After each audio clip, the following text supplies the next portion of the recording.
So I was driving around the other day and I saw this billboard for Alzheimer's care. And I thought it'd be funny to prank call the number. So I picked up my phone. Shit, I forgot the punchline.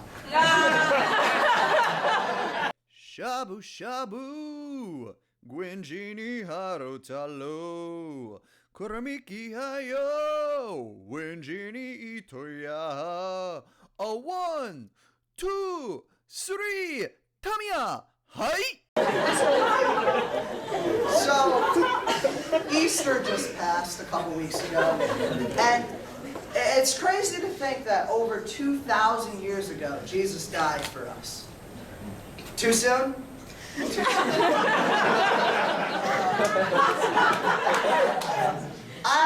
I didn't get to go home for Easter, which, you know, it kind of sucked. I missed my family, but mainly what I missed was being able to have an Easter egg hunt. And so instead what I did was I just got blackout drunk and I hid Easter eggs from myself. It started out awesome. Like I woke up in the morning, there was one on my computer table, there was one in the closet, I went to the bathroom, there was one on top of the toilet, there was one in the medicine cabinet, and then the trail went cold. And I realized after a while that I was way drunker than I thought I was. Because eventually, I just found the rest of the bag inside the cat's litter box. And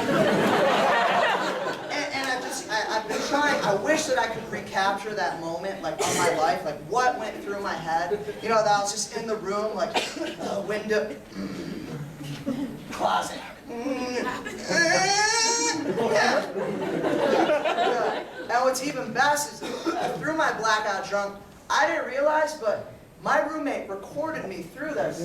And this is actually... Yeah, it sounds like Tommy Tsunami's tramping around up here. Let's see what he's up to. Dude, Tom, what are you doing up here? Tommy had Easter eggs. Tommy don't have Easter eggs. Yes, it's gonna be awesome. I'll wake up and Dude, man, Tom's so crazy right now. He's so What's he doing downstairs?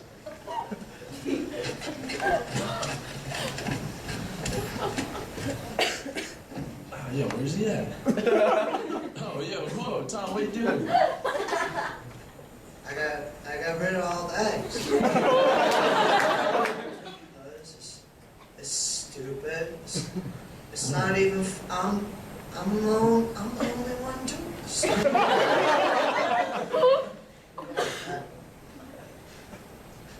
All right, man. Happy Easter. Love you. Love you too, dog. Well, I mean, so much for that, I guess.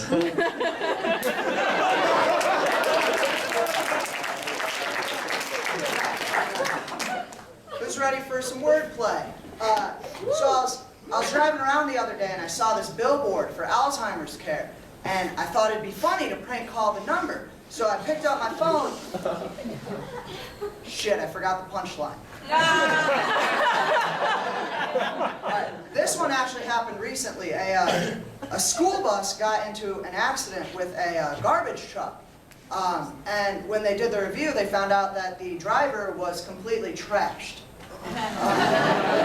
Here's a personal favorite. 2 Jews walk into a bar. Mitzvah. So for those of you who don't know, this year my house has become a bit of a popular destination. And not just for people, but we also have 2 Siamese cats. And these are like the coolest, craziest cats I've ever met. And our one cat, Blue, he got sick and we had to feed him medicine. And every time we would try to give it to him, he'd just put up an immense fight. And then we'd finally feed it to him. And without fail, he would just start running around the house, just foaming at the mouth, everywhere. And then, undoubtedly, every single time, 5 minutes later, I'd find him just laying in the middle of the floor, licking his own balls. Now, I've never licked my own balls, but I can't imagine they taste better than cough syrup. If I could lick my own balls, I definitely wouldn't be here right now.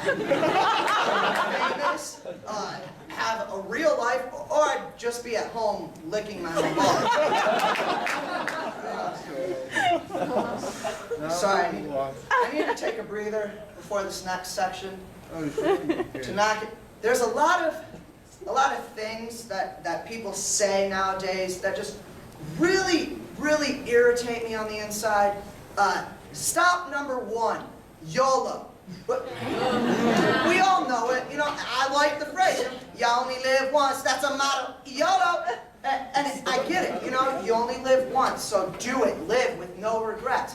You know, taking shots before my 10 a.m. class, YOLO, that makes sense.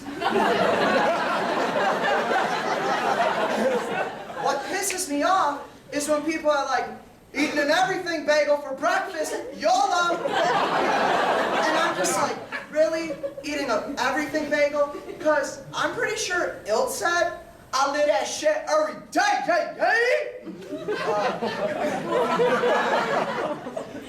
Another thing that bothers me is people that say, oh man, I love that one song. You know, you want to elaborate a little bit? No, we get it. You sang, you hummed it 4 times, but some lyrics, you know, maybe the person who sings it. We were talking about Lion King, and this kid was like, oh bro, that one song is so good. I was like, it's Lion King, man. You know, Jungle Book, that one song. Bare Necessities, everyone knows, that's the only one. Lion King is chock full of hits. There's Hakuna Matata, Can You Feel the Love? You know, you gotta step your game up if you're gonna talk about Lion King. Another one is, I don't know, this is me just being cynical, but the phrase dream big. To me, you might as well just say dream. Because no one ever comes into your room and is like, bro, I just had the most relaxing, uneventful, mundane dream, and I would love to share it with you. Indulge me for a second. You know, so those just really make me angry. One thing I do want to get back into is children. And I want to go ahead right now.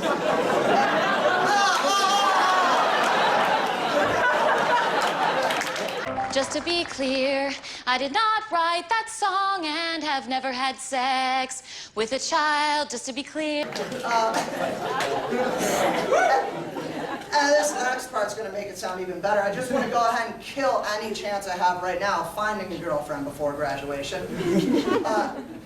What scares me about kids is not what I don't know about them, but what I know I will do to fuck with my kids' heads.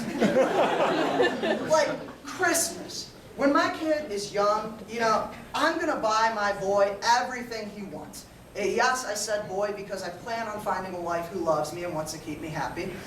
But like, for the first like years and years of his life, like whatever my son asks for, he's getting.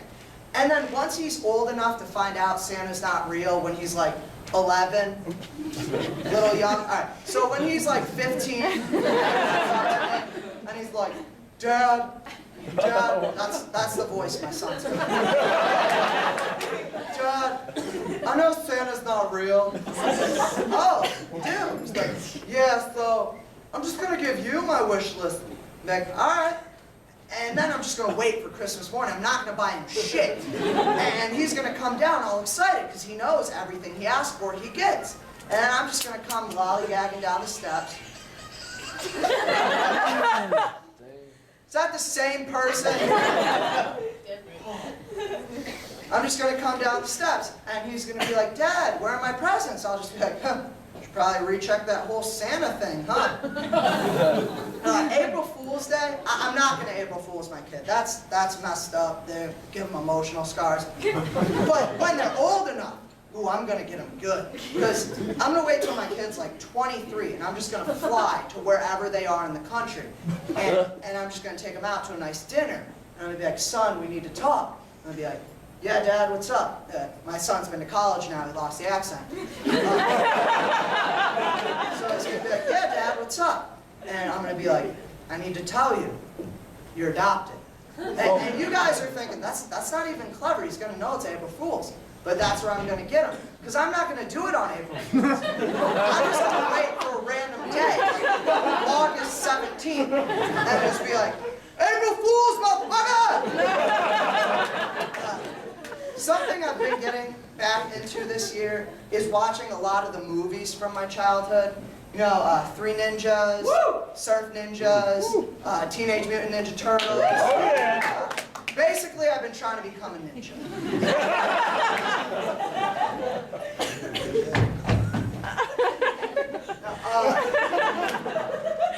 I was talking with my friend the other day about that childhood movie, Heavyweights.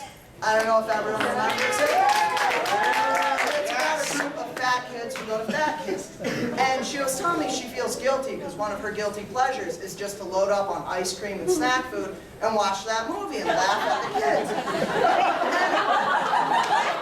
And I was like, that's really not that bad, you know? Load up on snack food, laugh at fat kids, misfortune. That's not mean, that's just logic. What's kind of screwed up is what I enjoy doing. I like to stop by like a Burger King or a McDonald's, and I just watch National Geographic. I'm like, ha, poor little jungle people eating bat poop. In some countries, bat poop is considered a delicacy. Like, yeah, because they don't know what a hamburger is.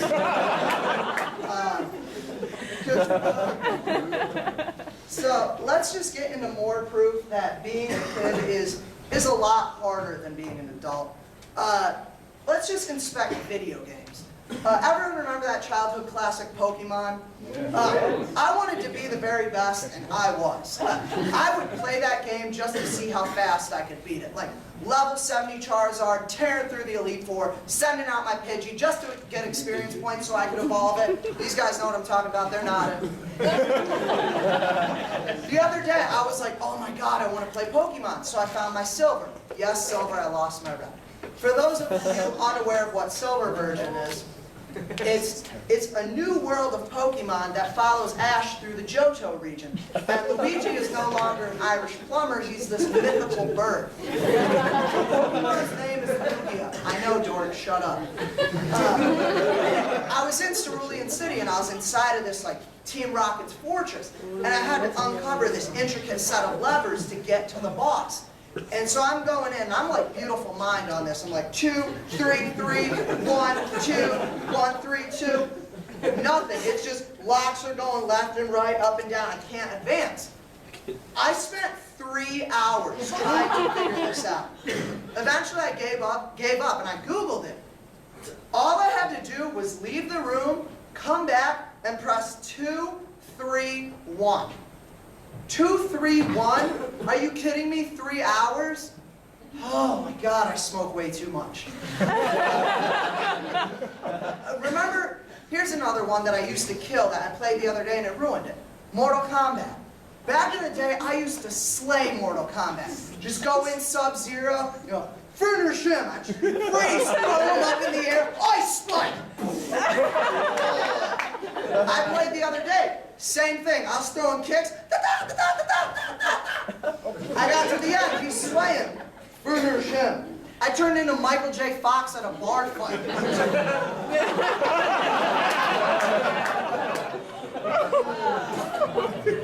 It's horrible. What I've realized this last year in school is that I've been trying, you know, through my first 3 years, I was like, screw school, I don't need it. And this year I was like, damn, I could have used school. So I've been trying to focus a lot more. And I find that when you focus, the information is actually kind of interesting. There's a play we read, it's called The Bacchae. And there's actually a scene in it where the mother is in such a drunken rage that she rips her own son's head off. And to me, this provided a lot of hope. Because a lot of people tell me, like, Tom, you're a borderline alcoholic. But when I read this, I realized I have a long ways to go. And I know that no matter how drunk I get, I'll never be able to decapitate you. And I know this because about 2 weekends ago, me and my buddies, we all decided to day drink. Yeah. So I was wasted by like 2, out by like 5. And this is actually what happened.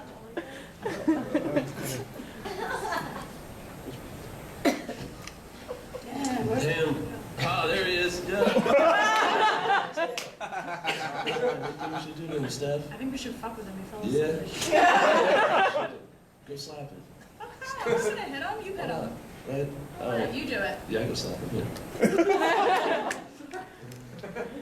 You got Tommy. Wait, kids, and bacon. Stop. Stop. Stop. Dude, stop. I'll fucking rip your head off.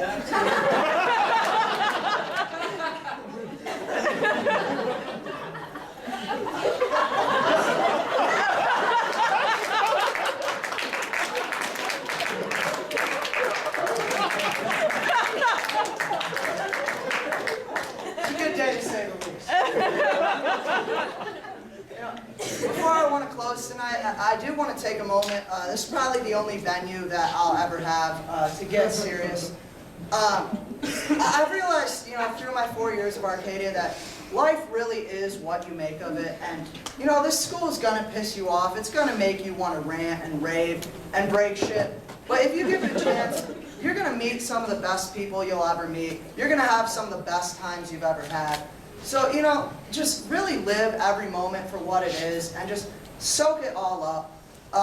And, my parents aren't here tonight, but I know they're here with me. I want to thank my relatives that all came and they made it. Everyone that acted for me tonight, you guys were amazing. I couldn't have done this thesis without you. Jacob Todd, you've been a great comedic friend throughout the years. My wolf pack, Hot Mess Express, I wouldn't be here without you guys. To everyone who came out to the crowd tonight, seriously, I don't know what time you guys showed up, but I had to move the back, barrier behind because there's so many people here. And this thesis has really just been a great night for me, and I'm just so glad with the turnout, and just thank you guys so much. And I'm done. God bless you all.